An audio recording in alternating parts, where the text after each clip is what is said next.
So let's talk about the content of an identity-based policy.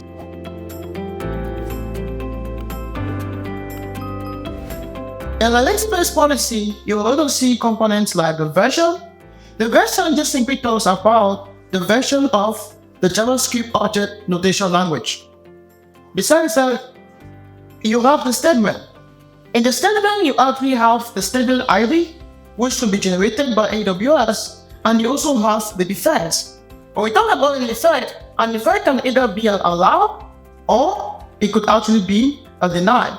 So when you are writing the policy, it's either the defense is an allow or a deny. So are you trying to allow the identity or are you trying to deny the identity? But besides that, you have the actions. When we talk about an action, what do we mean? One thing you should understand is that as an identity on AWS, while trying to access other AWS services or resources in those services, you are already performing API actions of that. There are certain API calls that you will be performing.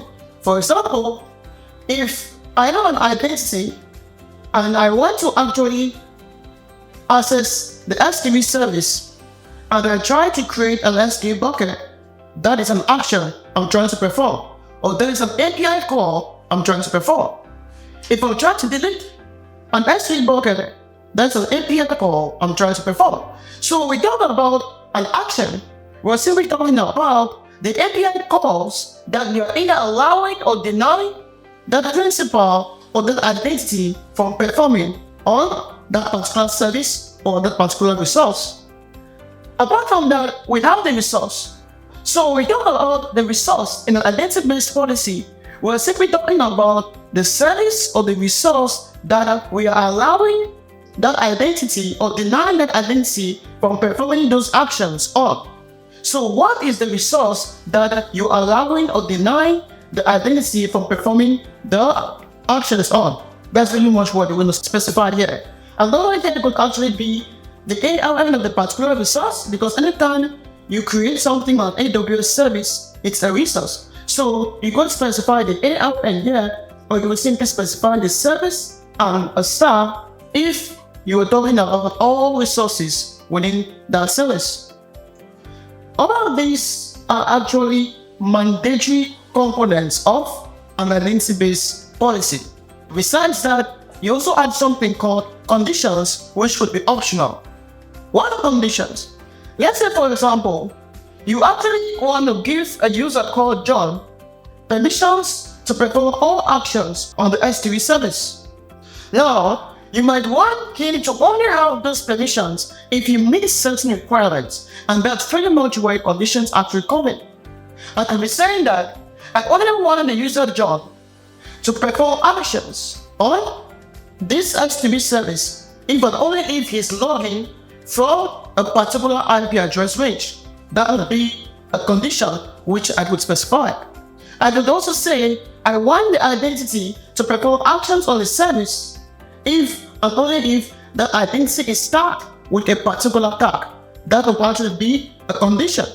So conditions are pretty much one way of actually specifying certain aspects in the policy so that unless they are met, those actions or the effect cannot actually take place when the identity tries to make calls to these resources or the services.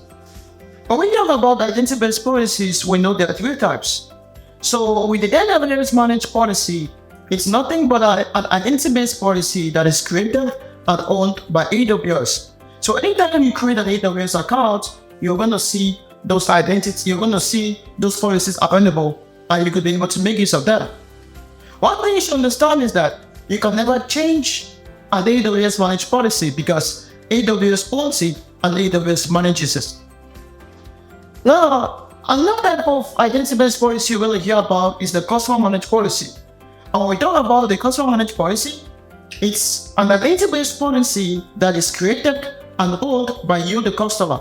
So you are actually going to create the policy, either writing it in JSON or making use of Visual Editor, where you could actually edit and create your own policy and manage it by yourself.